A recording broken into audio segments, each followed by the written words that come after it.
You're watching Forsaken Joe. Don't forget to like and subscribe. Enjoy the story. Let's begin. I'll never forget that night. Candlelight flickered between us. Soft music played from the kitchen Alexa, and the steak was cooked just the way Jessica liked it. Medium rare with a garlic butter crust. I wanted that dinner to mean something. A restart. A reset. Something. But Jessica sat across from me like she'd rather be anywhere else. No eye contact, no smile, just pushing peas around her plate. My name's Daniel. I'm 38 years old. I live in Evanston, Illinois. And that was the night I realized my marriage was not just broken, it was rotting. You're quiet tonight, I said, trying to keep things light. Too much wine or not enough? She looked up finally, and her eyes were empty. Not angry, not sad, just flat. I invited someone over, she said. I blinked. Tonight? She nodded.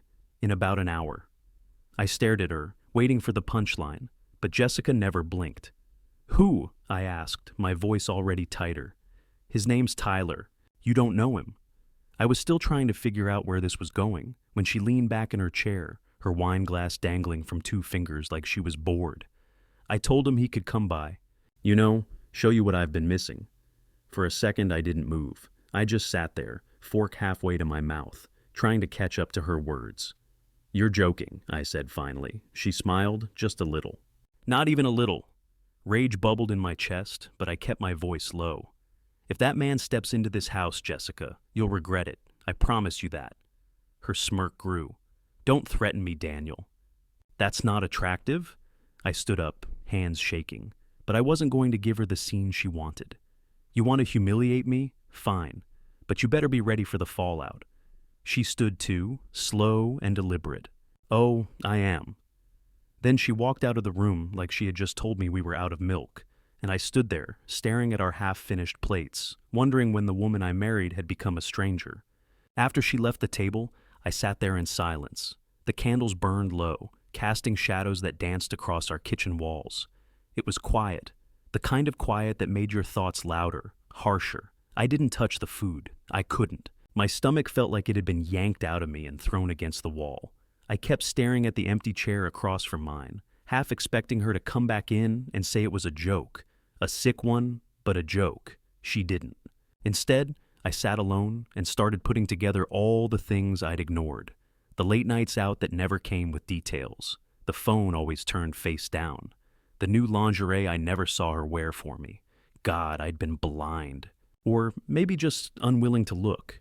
It had been coming for a while, I realized. She had stopped asking me how my day was, stopped kissing me goodbye. We hadn't slept in the same bed 3 nights in a row since February. I thought it was stress, work, maybe her hormones. Turns out, it was Tyler. I stood up from the table and walked into the living room. The house was too quiet. The kind of quiet that pressed against your ears like pressure underwater. I sat on the couch, leaned forward with my elbows on my knees, and stared at the front door like it was going to open and rewind everything. That's when I saw it. Headlights. I stood slowly and moved to the window. There they were. Jessica and some guy I'd never seen before. Tyler, I assumed. He was tall, younger than me, wearing a leather jacket like a cliché. She was laughing, her hand on his arm, swaying just a little like she'd had too much wine. She'd only had 1 glass with me. Then she kissed him. Right there, in our driveway. I didn't even feel real. I felt like I was watching a movie. My heart pounded as I opened the front door. They hadn't even noticed me. Jessica, I said, my voice low, firm. She looked up, startled for half a second, then shrugged. Oh, you're still here? Tyler turned and smiled like I was the pizza guy. You must be Daniel, he said, casual as hell. You need to leave, I said, locking eyes with him. He chuckled. Relax, man. I'm not here for you. Jessica stepped between us, brushing past me like I was a stranger. Don't wait up, she muttered. I stood there on the porch, frozen, while they disappeared down the hall together. And that was the moment I realized this wasn't just betrayal. This was war. I didn't follow them. I didn't yell. I just stood there in the hallway, staring at the space where Jessica had disappeared, her perfume still hanging in the air like a final insult. It smelled like lavender and vanilla. I used to love that scent. Now it made my stomach turn. I walked back to the bedroom, trying to breathe, trying to think. My chest felt tight, not like a panic attack, more like my entire body was clenching up from the inside. I sat down on the edge of the bed, ran my hands over my face, and stared at the framed picture of us on the nightstand. It was from our trip to Lake Geneva 3 years ago. She had her arms wrapped around my neck. We looked happy. I remember thinking we were. I picked up the frame, stared at it a second longer, then set it down face down. That's when I noticed the drawer on her side of the bed wasn't fully closed. Jessica was always particular about that. The drawer had to be flush, lined up just right. But tonight, she hadn't even bothered. I leaned over and opened it the rest of the way. It was mostly what I expected. Some old receipts, a hairbrush, a tube of lip balm. But there was something wedged in the very back. A second phone, not her regular one. This was slim, black, no case. Burn phone, basically. I held it for a minute, heart pounding, debating. I shouldn't have cared what was on it. She had already humiliated me. What more could I possibly need to know? But my fingers were already moving. I tried the birth year of our anniversary. Nothing. Then I tried her birthday. Nope. Then I tried his name, Tyler. Phone unlocked. It was like opening a trap door and falling straight into hell. There were messages, dozens of them, between her and Tyler. Photos too. Some of them intimate. But it wasn't just him. There were other threads, other names, different cities. Some of the messages went back nearly a year. She hadn't just cheated, she had made a hobby out of it.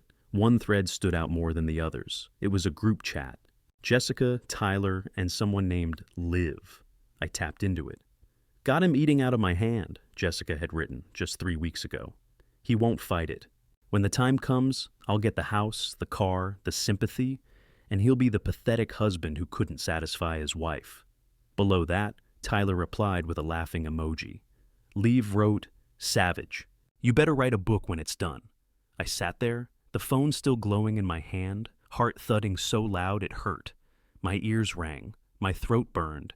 This wasn't just cheating, this was planned, orchestrated. She'd been setting me up, one careful move at a time. Something in me cracked, not loud, not violent. Just a quiet split inside my chest, like an old board snapping down the middle. She wanted to destroy me, but I wasn't going to break.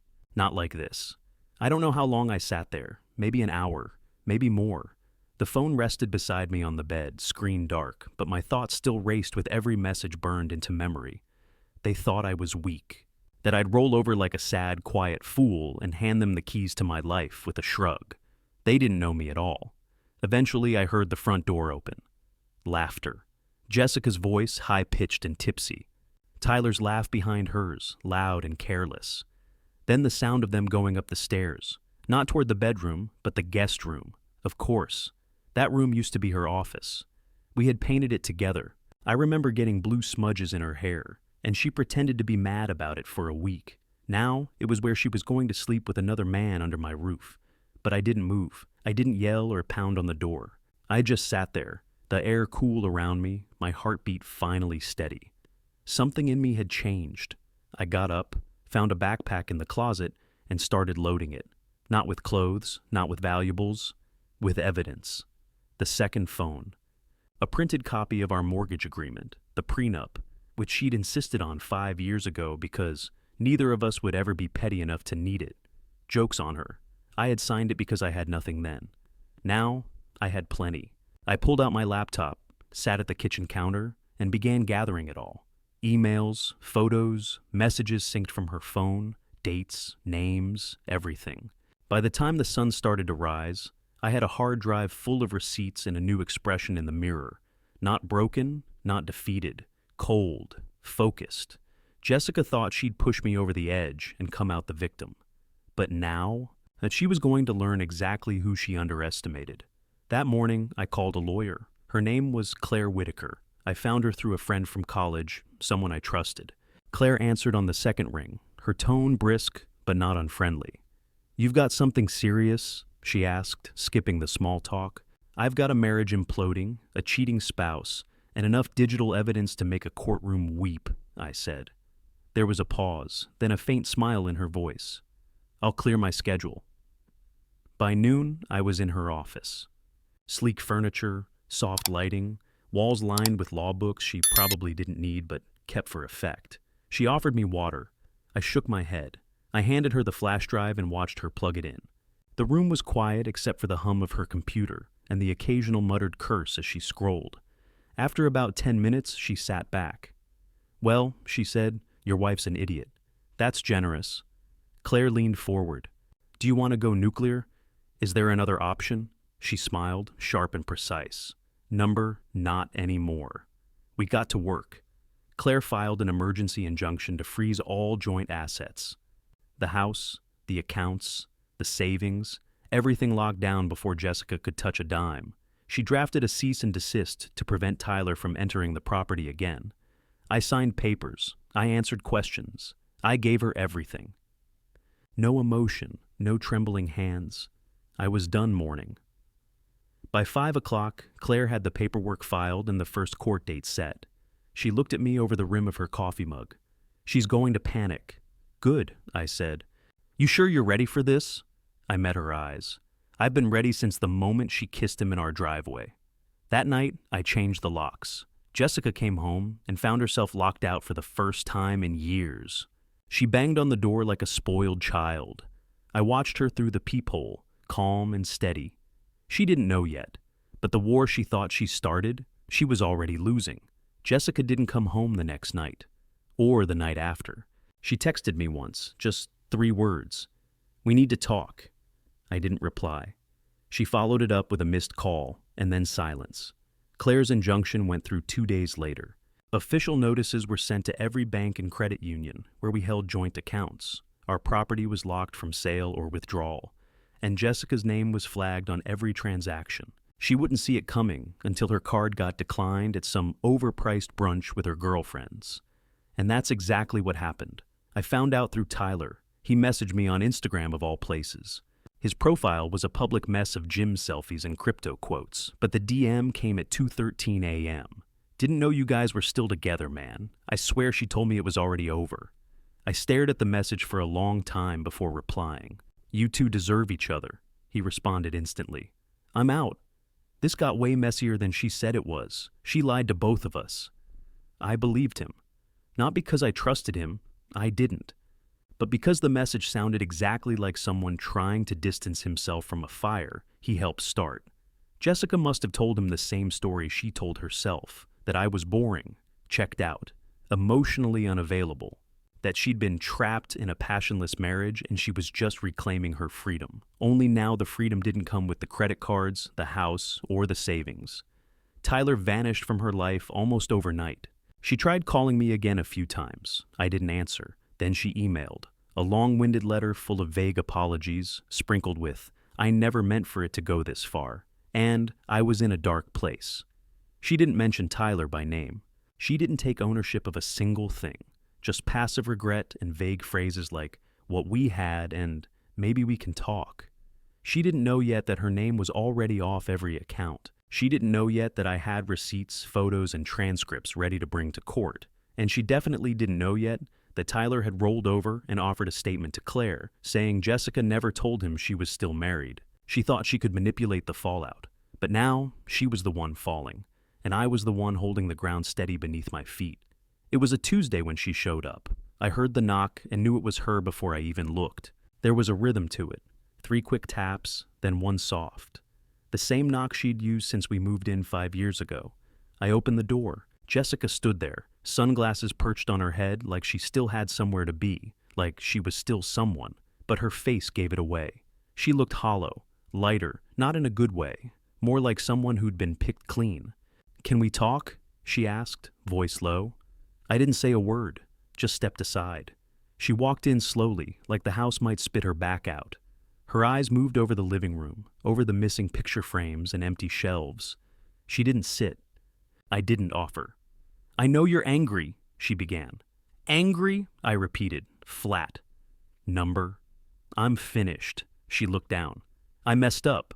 That's one way to put it. I wasn't thinking straight. I felt trapped."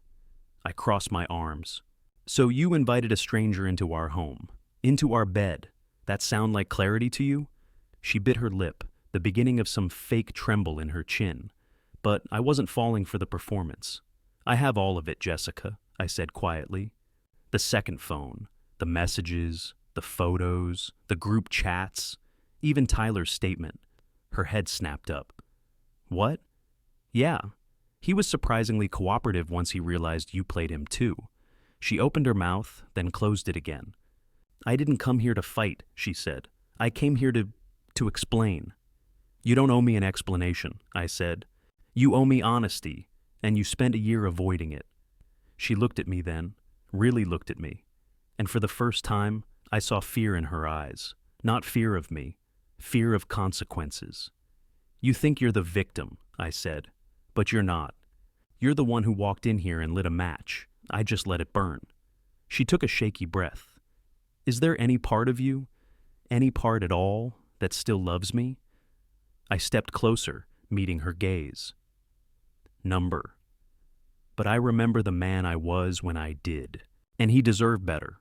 Her mouth trembled. I handed her an envelope, copies of the evidence just in case she forgot what she'd done. I'll see you in court, I said, and I closed the door in her face. The courtroom was cold, not physically, but emotionally, all marble and formality and quiet tension. Jessica sat across from me in her crisp white blouse like she still believed the right outfit could fix anything. Her hair was tied back, her expression blank, but I knew her tells. The tapping heel, the way her jaw flexed. She was unraveling underneath. Claire sat beside me, calm and collected, her briefcase filled with everything we needed. The judge walked in, and everyone stood. The hearing began. Jessica's lawyer tried the angle I expected, claiming emotional distance, citing a breakdown of communication, painting our marriage as something that had been over long before any outside involvement. It was a soft defense, built more on narrative than facts. Claire didn't even blink. When our turn came, she laid it out clean. The second phone, the messages, the photos, the statements, including Tyler's notarized declaration that he was unaware Jessica was still actively married, living under the same roof, and sharing finances. She even included copies of withdrawals Jessica had made from our joint account while lying about where she was and who she was with. It wasn't just infidelity, it was deception with financial intent. Jessica's lawyer squirmed. He whispered something to her, but she didn't respond. Just stared down at the table like she wanted to disappear. The judge reviewed everything carefully. When she finally looked up, her voice was firm, even. In light of the evidence and the clear pattern of misconduct, she said, I'm ruling in favor of the petitioner. That was me. I was granted full control of the home. The remaining joint assets were to be divided, but heavily weighted in my favor due to the nature of her actions. Jessica was not awarded alimony. The court even granted me full ownership of the dog, Daisy, since she had been registered under my name, and Jessica had made no attempt to care for her since leaving.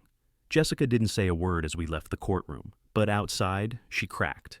She stood on the steps, mascara smudged, lips parted like she wanted to scream, but couldn't find the breath. I walked past her without a glance, the wind cool against my face, the weight of the wind settling in. Victory. But God, it felt hollow.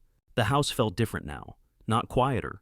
It had always been quiet with Jessica, but lighter, like something toxic had been extracted, and what was left could finally breathe. I started sleeping again. Real sleep, the kind that didn't leave you waking up at 3 a.m., staring at the ceiling, wondering what you missed. Daisy curled up beside me every night like she knew we'd both survive something ugly. I got back to my routines, cooking for one, jogging in the mornings, fixing things around the house I'd ignored for months. Nothing dramatic, just steady, peaceful. Then slowly, I let people back in. Claire introduced me to a friend of hers. Her name was Marissa, smart, grounded, quiet in a way that didn't feel distant. We grabbed coffee a few times, nothing serious, no pressure. She listened when I talked and didn't ask questions I wasn't ready to answer. It felt good, new, but the scars were still there. Some nights I'd catch myself checking the back door twice, making sure it was locked, even though I knew I'd already done it. Other times I'd hear a song Jessica used to hum and feel something cold settle in my chest. It passed, but it lingered. I found out through a neighbor that Jessica had moved into a one-bedroom apartment across town. She wasn't doing well. Word spread quickly, the way it always does in a place like Evanston. Apparently, Tyler had ghosted her entirely, No social media presence, no calls, no explanation. And her job? She'd been passed over for a promotion she'd spent the last year chasing. People had started whispering.